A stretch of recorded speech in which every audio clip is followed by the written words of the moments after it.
Oui, je vous ai délaissé la semaine dernière, pardon. Mais je suis de retour. Je suis de retour avec le bilan du Cocorico Challenge organisé par Camelot Magicadou. Je vous remets la pile à lire que j'avais faite dans le petit i, au cas où vous vouliez aller la voir. Mais sachez que j'ai quand même bien lu, puisque j'ai lu 6 livres sur les 8 qu'il fallait lire. Il me semble qu'il y avait 8 catégories. C'était un challenge qui durait 3 mois, on avait septembre, octobre, novembre. Sur les 6 livres, je regarde en bas parce que la majorité sont là, on est quand même sur des bonnes lectures, voire d'excellentes lectures. Il n'y a pas que des waouh, des trucs incroyables, mais en tout cas, il n'y a aucune grosse déception. Acceptable, bon ou très bon, c'est quand même un bilan plutôt positif. On ne va pas tarder puisque j'ai 6 livres à vous présenter et je ne sais pas dans quelle heure je vais vous les présenter, attendez. Écoutez, on va faire dans l'ordre qui me vient sous la main, en sachant que la meilleure lecture, je ne l'ai pas avec moi, donc on la garde pour la fin en mode petit suspense. Nous allons commencer avec 10 jours avant la fin du monde de Manon Fargeton, que je n'avais jamais lu. Je sais pas si vous vous souvenez, mais dans ma pile à lire, je vous disais que c'était majoritairement des auteurs et des autrices que je n'avais jamais lu, donc c'était des découvertes de plumes totales. Et dans cette histoire, alors je vais peut-être un peu regarder les quatrièmes de couverture parce que ça fait un moment, la plupart que je les ai lus. Mais ici c'est un roman apocalyptique assez classique où on va suivre tout ce qui se passe avant l'apocalypse justement, puisqu'en gros, un jour, il y a des espèces de lignes d'explosion qui se mettent à apparaître sur Terre. Hein. On ne sait pas pourquoi, mais il y a vraiment des grosses explosions qui surviennent en ligne. Il y a une conception de la Terre qui est très européanisée puisque vraiment le centre de ces deux lignes c'est la Bretagne, donc la France. Donc on est sur, imaginez une map monde, enfin une carte du monde très occidentale avec vraiment les États-Unis tout à gauche, le Japon tout à droite et c'est le début de ces lignes dans le Pacifique. Elles se rejoignent, elles se rejoignent, elles se rejoignent et les scientifiques captent que au moment où justement ces deux lignes vont se rejoindre, c'est la Bretagne et que potentiellement les derniers survivants de la Terre seront ceux qui sont en Bretagne au moment de l'explosion quoi. Puisque ces explosions ravagent tout, tuent tout le monde, vraiment il n'y a aucune chance d'y survivre et on va suivre 10 personnes qui vont décider à un moment d'aller en Bretagne. Pour diverses raisons, soit pour survivre, soit pour mourir avec des amis, des conjoints, etc. Et au début on les suit de manière séparée et assez classique comme scénario. À un moment ils vont se retrouver, se regrouper. C'était très agréable, la plume de Manon Fargeton est hyper fluide, j'ai bien aimé les dialogues, j'ai bien aimé les personnages. On a un petit côté... pas fantastique, mais un petit côté très mystérieux, très intriguant avec un des personnages. Je ne sais plus son nom. Comment il s'appelle je crois que c'est le premier à intervenir dans le chapitre, donc je vais retrouver. Gwenaël.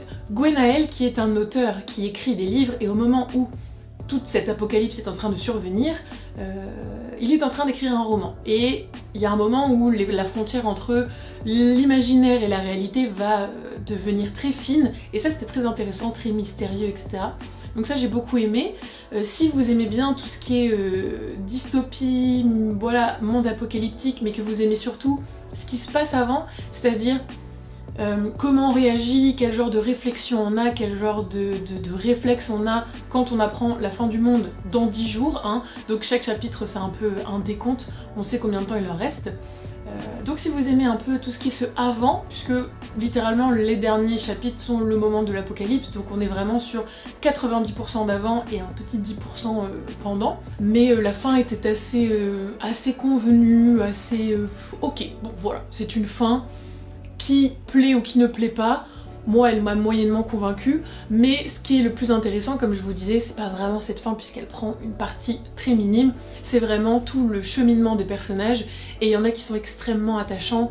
Ils ont toute une importance égale, mais on a quand même Liliane qui est un tout petit peu au-dessus au niveau importance, que j'ai beaucoup aimé. On est sur des personnalités, des caractères qui sont très différents, assez fouillés, avec un vrai passé, avec des failles et des qualités. C'était des personnages vraiment très humains, donc j'ai beaucoup aimé ça. Voilà, c'est pas un livre qui va soulever les foules, c'est pas un livre qui vous fait vous dire waouh, mais C'est un très bon livre, très page-turner, avec des chapitres extrêmement courts, donc c'est très dynamique, on a plein de points de vue différents, plein de personnages différents, donc forcément on ne s'ennuie pas. C'est vraiment le mot-clé, enfin l'idée clé de ce livre, c'est qu'on ne s'ennuie pas. Donc si vous avez besoin d'un peu un roman qui vous permet de vous évader avec des personnages sympathiques, en compagnie de personnages sympathiques, c'est hyper bien, ça se lit bien, c'était une bonne lecture. Je n'avais jamais lu Manon Fargeton, mais en tout cas cette plume là m'a convaincue, qui était très fluide, très agréable, avec des personnages bien construits, donc je valide. Prochain sur ma pile, c'était mon premier David Brie, et on est sur une continuité d'un roman agréable à lire, qui ne casse pas trois pattes à un canard, mais qui est ma foi sympathique. C'est Le garçon et la ville qui ne souriait plus, qui est l'histoire d'un jeune homme qui s'appelle Romain. Romain, c'est ça, il me semble qu'il a 14 ans. On est à Paris fin de 19e et c'est un Paris un peu réinventé puisque on a toujours une très forte présence de l'église et que l'église a décidé d'exclure, alors ils disent, les fous, les obèses, les boiteux, les difformes, les homosexuels, tous les gens considérés comme anormaux. En gros, ils sont relégués sur une île qu'on peut un peu visualiser comme l'île Saint-Louis si vous connaissez un peu Paris, et ils vivent voilà sur cette île un peu en paix, c'est-à-dire qu'ils sont exclus de la société mais ils vivent entre eux. Et Romain, qui est un jeune fille de bonne famille, lui se sent anormal. Il sent qu'il a quelque chose d'assez différent des autres et il va en cachette sur cette île le soir, sauf qu'un jour, il va apprendre qu'il y a un complot contre les anormaux et qu'ils courent tous un danger, sauf que lui il a commencé à s'attacher à ces gens, puisqu'en plus il ressent au fond de lui qu'il en fait partie, et il va essayer de les sauver. Voilà, c'est un roman qui porte plein de beaux messages parce qu'il y a une ode à la différence, à l'acceptation, cette idée que parfois la société nous exclut, etc. quand on est différent des autres. Donc c'est plein de beaux messages, très humains, très bienveillants. Après le reste est assez convenu. On est sur quand même un style, je trouve, assez young adulte, sans le côté un peu des fois cucu de la chose, c'est un peu si vous voyez ce que je veux dire. Mais on est sur des ficelles assez classiques, assez convenues. On devine ce qui va se passer, j'avais deviné la fin, j'avais deviné le secret de Romain. Et il y a des moments où du coup ça nous sort un peu du récit parce que l'auteur nous met un peu de suspense, genre Romain a voulu le dire à sa mère mais il n'osa pas, 3 petits points, comme si nous aussi on était en mode mais que caches-tu, que caches-tu? On devine très rapidement ce qu'il cache, ce n'est pas sorcier. Donc beaucoup de mystères ou de mystères facilement devinables, ça reste très sympa. Un peu comme Manon Fargeton, la plume de David Brie est très agréable, très fluide, on a des personnages sympathiques, pas forcément côté bourgeois, romain, un peu les gens normaux, mais tout ce qui est évolution et développement des personnages de l'île, donc les anormaux, ça c'était très sympa. On a aussi plein de petits ajouts que j'ai trouvé très qualitatifs et qui apportaient une vraie valeur ajoutée, je vais vous mettre des inserts, avec notamment des décrets de l'église, avec des morceaux de journaux qui nous permettent de comprendre la discrimination vécue par les gens anormaux, comment l'église a justifié leur exil, etc. Pour moi c'est un livre que vous allez particulièrement apprécier si vous aimez le young adulte avec des intrigues qui sont relativement simples, si vous aimez cette ambiance de Paris revisité, ça qui était quand même très agréable, mais je trouve que c'est particulièrement un roman à faire lire à des jeunes adultes, justement, 15 ans, 16 ans, 17 ans, qui peuvent se sentir un peu à part dans la société, qui peuvent voilà, trouver un espèce de réconfort et de message positif de tu es qui tu es, tu peux t'affirmer comme tu es, il n'y a aucune honte à ça, aucun problème à ça, c'est même probablement ta force. Et aussi, même pour voilà, les adolescents qui ont l'air de très bien s'en sortir dans la société, il y a un message d'acceptation de l'autre et des différences de l'autre, de ne pas juger, de ne pas amoindrir l'autre parce qu'il est différent. Donc voilà, c'est un roman qui je trouve est très agréable à lire. En tant qu'adulte, ça va pas révolutionner les choses, mais c'est un roman que j'adorerais faire lire à un adolescent qui se sent peut-être un peu mal dans sa peau, dans mon entourage ou des choses comme ça, parce que il se lit extrêmement bien, il y a de l'action, il y a du rebondissement, rien de novateur, mais ça fonctionne. Alors là, on part sur un classique fantastique puisque c'est une des nouvelles qui a inspiré le mythe du vampire et c'est La Morte amoureuse de Théophile Gautier. Et ici vous l'avez dans les super éditions Librio à 2 €. Mais c'est une nouvelle très sympathique d'un jeune prêtre qui s'appelle Romuald. Au moment de son sacrement, non on dit pas sacrement, mais le jour où il s'apprête à devenir prêtre, donc je sais pas, son serment de prêtrise, je sais pas trop comment on dit, il voit dans l'assistance une femme incroyable, une femme merveilleuse, une femme sublime, envoûtante, hypnotisante, qui lui murmure « ne fais pas ça, ne fais pas ça ». Et lui il a deux doigts de céder, mais il va finir par dire oui et par devenir prêtre. Il va prendre son poste dans une petite ferme, une petite ville, petite campagne, etc. Mais il va se retrouver subjugué par cette jeune femme dans son esprit, il ne peut pas l'oublier, il pense sans cesse à elle, et à un moment, elle va revenir dans sa vie, et il va alterner entre la vie réelle, sa vie de prêtre, et une vie un peu imaginée qu'il vit dans ses rêves, où il est un jeune bourgeois, aristocrate, je sais plus trop, à Venise, alors c'est plus dit, mais à Venise, et il passe son temps avec Clarimonde. Clarimonde c'est cette jeune femme, et il vit le faste, c'est une vie faste, c'est une vie pleine de, j'imagine, de péchés, hein, et il profite vraiment, et à un moment il va se retrouver un peu perdu entre la réalité et la fiction. Clarimonde, vous en doutez bien, ce n'est pas une jeune femme comme une autre, et si je vous dis que c'est une nouvelle qui se place à la base du mythe du vampire, vous vous doutez en quoi elle est différente, et c'est une histoire de fascination, une histoire d'addiction, une histoire d'amour toxique, envoûtante. C'était une très chouette nouvelle, avec une belle plume, et vraiment la partie que j'ai préférée, c'est même pas tant la partie où on découvre le caractère vampirique de Clarimonde, c'est quand on est dans la tête de Romuald, parce que quand il est perdu entre la réalité et le souvenir, le rêve, et qu'il est vraiment coincé entre les deux, qu'il ne sait plus, et qui remet en cause, en question sa foi, qui remet en cause et en question son existence, sa propre réalité. Et ça, j'ai trouvé que c'était extrêmement beau, cette question sur l'identité. Et évidemment, cette fascination qu'il avait pour cette jeune femme était dramatique, théâtrale, tout ce qu'on aime dans les classiques, c'est-à-dire un peu du too much, mais avec une belle plume, quelque chose d'envoûtant, d'onirique, de fantastique. Bref, c'était une très bonne nouvelle. Si le mythe du vampire vous intéresse, un incontournable. Et pour le coup, je n'ai pas lu l'autre qui s'appelle Aria Marcella, mais ça ne saurait tarder. Alors maintenant on passe à une excellente lecture qui est sortie récemment chez Le Bélial en grand format. C'est Noun du Soleil Noir, oula, petit reflet, qui est aussi très beau avec des illustrations à l'intérieur que je vous mettrai à un moment pendant que je parle en insert. Mais c'était une histoire vraiment incroyablement sympathique, ça m'a beaucoup fait penser à Terry Pratchett dans le côté compères qui vivent des petites aventures ensemble avec un côté un peu naïf, un peu absurde. C'était très sympathique parce qu'on va y suivre, comment il s'appelle déjà, Yurs qui est un ancien mercenaire qui en a un peu marre, hein. C'est bon, il a fait le mercenaire pour plein de gens pendant longtemps, il doit avoir 40-45 ans, il aimerait bien mener une petite vie tranquille, il aimerait bien se mettre à la retraite et il se dit que une bonne manière de gagner sa vie, c'est de se poster aux portes de la ville et de proposer ses services à des visiteurs qui viennent et qui veulent trouver une auberge, trouver à manger, etc. Un peu connaître les ressorts de la ville. Et c'est à ce moment qu'il va croiser Noun du Soleil Noir qui est un sorcier, un magicien. Un magicien pas comme les autres parce que il paraît assez puissant et en même temps il est incroyablement à côté de la plaque sur beaucoup de choses et ça qui est très drôle. Et Yurs et Noun vont se retrouver associés. Ils vont monter une petite boutique où Noun va pouvoir proposer ses services. Alors on va croiser plein de clients aussi qui sont pas tous très honnêtes, pas tous très crédibles et qui font vraiment aussi beaucoup rire. Mais la petite différence avec par exemple Pratchett, c'est qu'on a quand même un côté assez noir parce que quand Noun fait sa magie, t'as pas forcément envie trop de subir ce qu'il fait et il y a un espèce de monde parallèle très sympathique qui se crée et tout, donc vraiment très sympa. Il y a un espèce de big boss méchant final. Pareil, un peu plus sombre que dans Pratchett, donc c'est ça un peu qui diffère.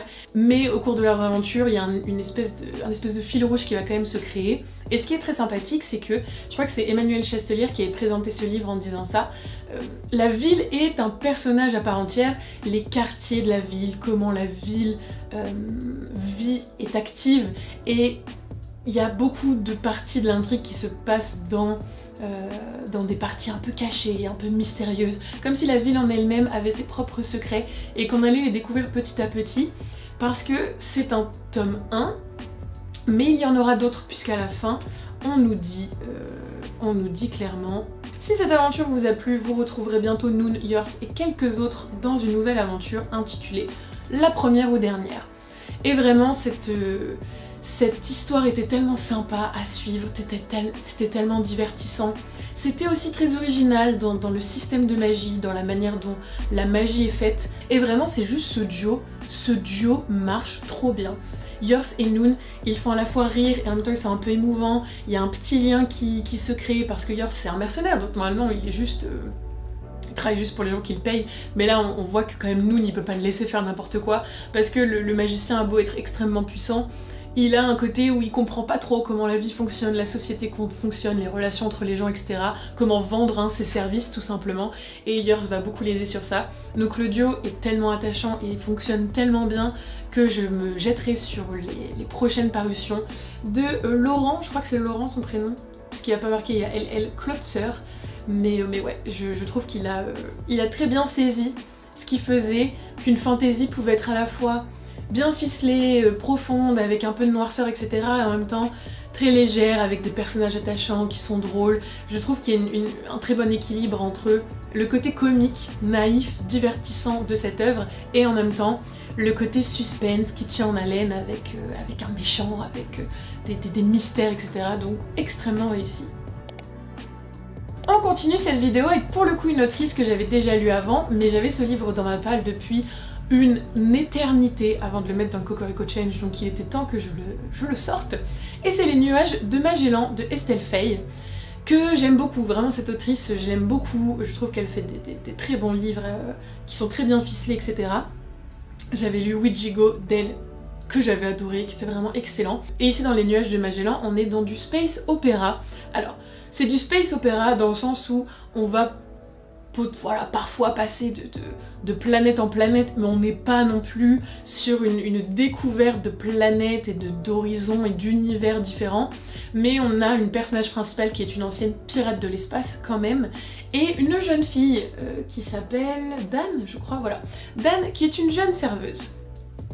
Elle est une jeune serveuse, elle a jamais quitté sa petite planète rouge qui est littéralement une petite planète rouge, sauf qu'à un moment, il y a en gros dans l'univers une révolte. Je sais plus, mais en gros ceux qui veulent la révolution s'opposent aux compagnies qui sont un peu l'ordre et le système en place, et les compagnies vont littéralement massacrer des mecs. Et ça va être retransmis à la télévision. Dan voit ça, elle se bourre la gueule un peu avec des gens parce qu'elle est choquée, elle va faire quelque chose qui va faire qu'à un moment elle va être recherchée par les compagnies et elle va s'enfuir avec une femme qui venait tout le temps dans son bar, qui est là depuis perpète et qui vit dans une petite caravane pas très loin. Bon, elle était pas très bavarde cette dame, et Dan va rapidement comprendre que c'est une ancienne pirate de l'espace très très connue et elles vont s'enfuir ensemble. Il va leur arriver plein de choses. Et c'était ma foi très sympathique, on passe d'une planète à une autre, on a des petits rebondissements, on a un fil rouge de nouveau avec une fin qui se devine. J'avais un peu deviné parce que on va dire que Estelle Faye appuie très souvent sur certains points, un peu trop pour que ça passe inaperçu. Quand par exemple la pirate là, elle répète 10 000 fois la même chose, non mais vraiment je dis 10 000 fois mais en vrai elle répète au moins 5 fois, je pense dans le livre, un truc et tu te dis bon, quand même il y a probablement ça qui se cache en dessous, et oui, il y a ça qui se cache en dessous. Donc voilà, je sais pas si c'est quand ce livre intervient dans la chronologie de livres d'Estelle Faye, mais il y avait des petites, pas maladresses, mais des trucs où tu te dis mais quand même je l'aurais peut-être enlevé une ou deux fois cette répétition, parce que là ça devient un peu obvious. Dans les petits défauts aussi qu'on a, c'est que notre jeune serveuse Dan, elle s'adapte un peu trop rapidement, je trouve, aux choses qui lui arrivent. Dans le sens où la meuf, elle manque se faire tuer à plein de moments, elle est jamais sortie de sa planète. Hein. Ok, tu rêves d'aventure, mais entre rêver d'aventure et qu'une espèce de créature bizarre manque de te tuer, on est sur un gouffre entre les deux, et elle est là en mode « Oh, j'ai un peu peur, mais ça va ». Non, t'as pas un peu peur et ça va, tu flippes ta race et tu te dis mais dans quoi je me suis embarquée, voilà. Donc je trouvais que ses réactions étaient un peu trop faciles et qu'elle acceptait un peu trop ce qui lui arrivait, parce que moi si je me retrouvais dans le même genre de truc, je me dirais mais mec, j'ai pas signé pour ça, j'ai pas du tout signé pour ça. Donc il y avait un manque de cohérence et un manque de réalisme dans les réactions de cette jeune serveuse.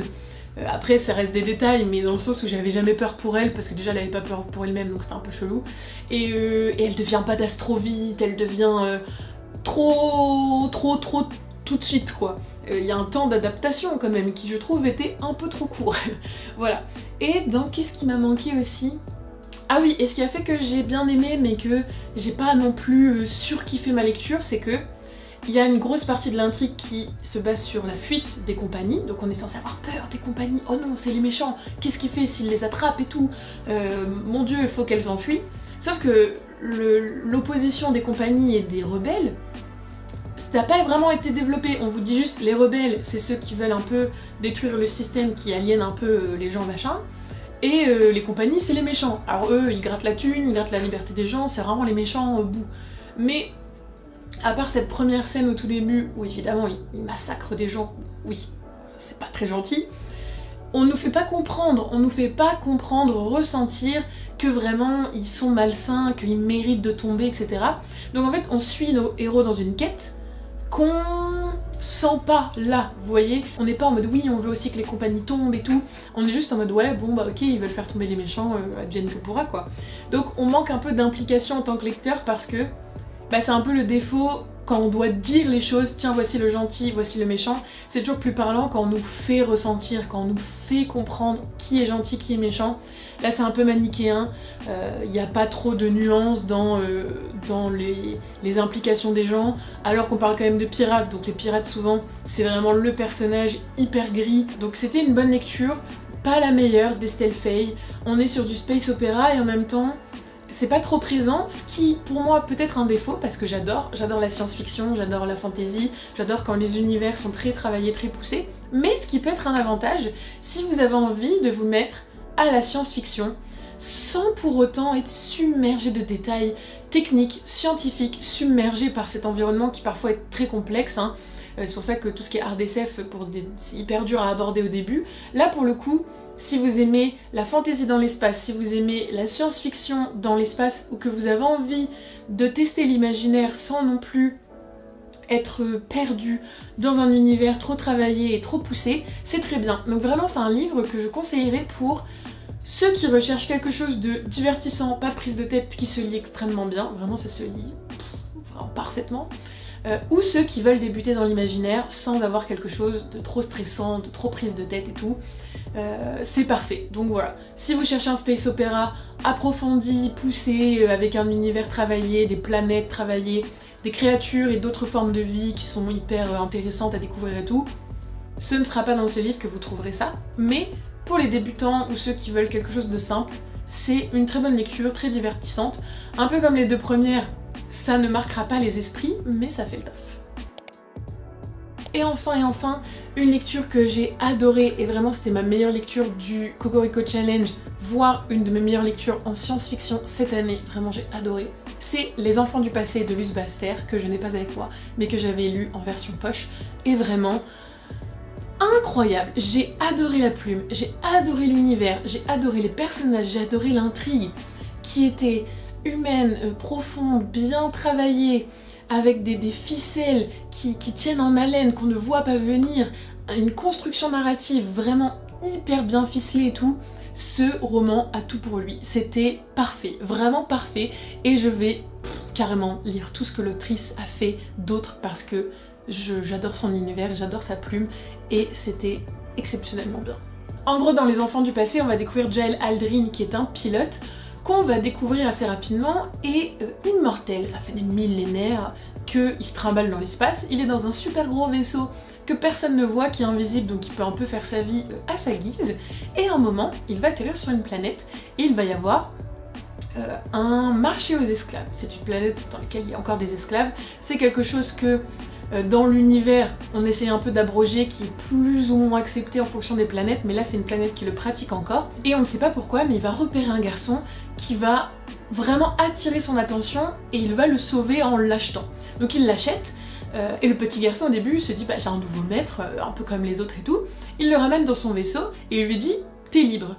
Sauf que va dire t'es libre à un esclave qui a toujours été esclave toute sa vie, c'est un peu compliqué hein, de juste se dire ok je te crois. Il se dit ok c'est un piège, c'est un truc bizarre, il me dit je suis libre mais après il va faire des trucs bizarres et tout. Donc on a cette relation qui est très particulière, très complexe qui se met en place entre Oshi l'esclave et Jael, où du coup ils vont essayer de mettre en place une relation d'égal à égal alors que Oshi a toujours été conditionné pour être un esclave. Donc il y a vraiment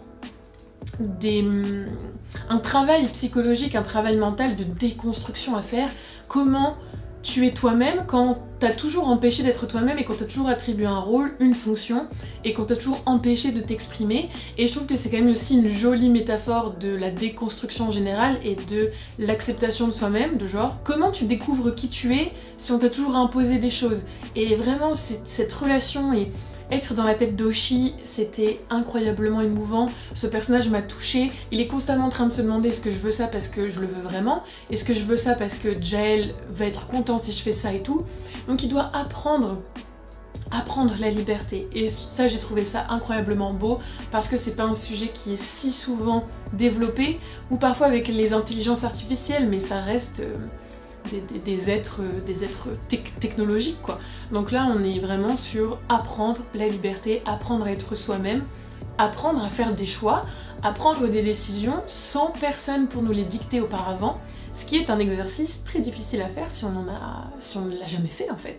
Donc ça c'est vraiment tout un pan de l'histoire où on a des chapitres dans la tête de Jael, des chapitres dans la tête de Oshi, et tout à côté de ça on va voir plein de parties dans la tête de plusieurs personnes différentes, notamment des scientifiques et des psychologues, où en fait on va découvrir un corps à un moment d'un jeune homme et son ADN nous dit que c'est Jael Aldrin. Sauf que c'est impossible. Déjà parce que son fils vient l'identifier et lui dit mais c'est pas mon père, et ensuite parce que Jael Aldrin, on l'a suivi avant, c'est un mec qui est dans l'espace millénaire, il est à moitié immortel et tout. Et il y a un mystère de fou que je ne peux pas vous dire, mais que j'aimerais tellement vous dire parce que les sujets, les thématiques, les réflexions que ça amène sont incroyablement intéressantes et profondes et humaines et philosophiques presque.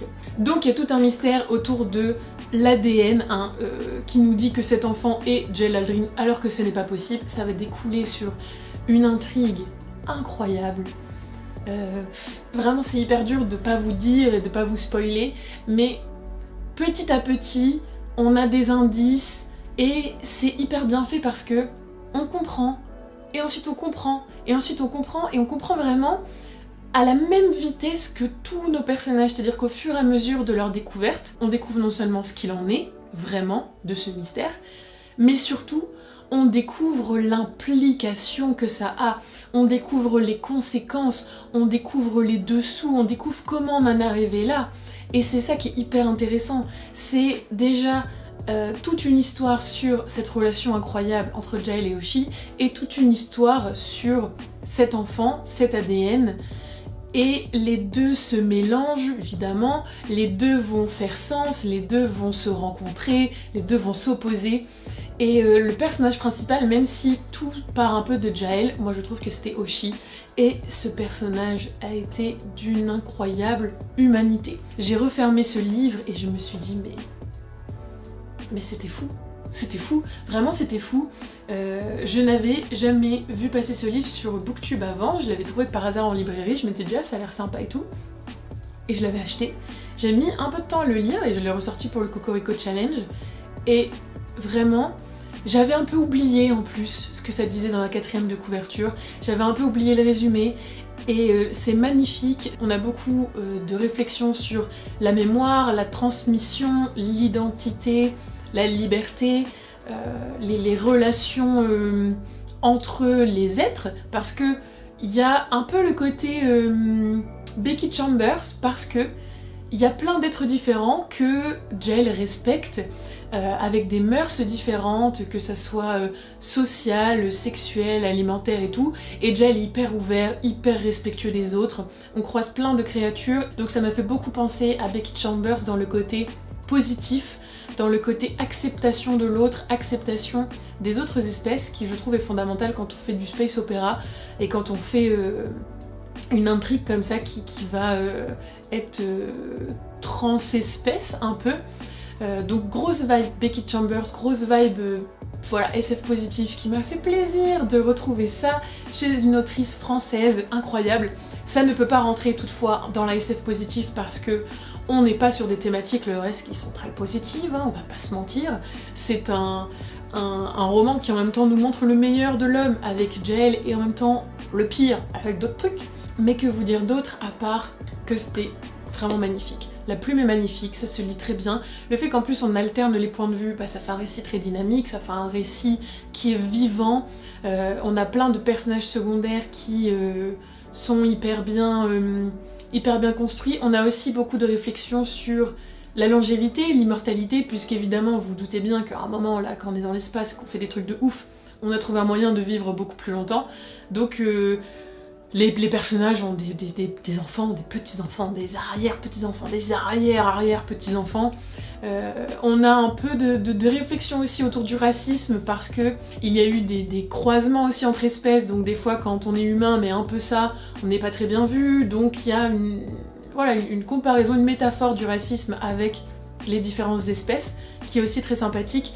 Donc c'est ça aussi que j'aime dans la science-fiction à chaque fois, c'est qu'à travers des choses qui sont totalement inexistantes, totalement imaginaires, totalement spéculatives, on nous parle toujours du présent et des problématiques actuelles et des enjeux actuels qu'on traverse maintenant dans la société. Donc on a beau dire que la SF c'est des trucs dans le futur qui parlent du futur, pas du tout, c'est des trucs dans le futur qui parlent de maintenant. Et ça c'est vraiment le cas dans ce livre, qui est d'une beauté incroyable, qui est d'une violence aussi incroyable, hein. Vraiment il faut avoir le cœur un peu bien accroché, mais ça vaut le détour, parce que quand j'ai fini ce livre, j'étais trop triste de quitter les personnages. Jael, Oshi, les personnages secondaires, mais après c'est surtout Jael et Oshi quand même qu'on suit.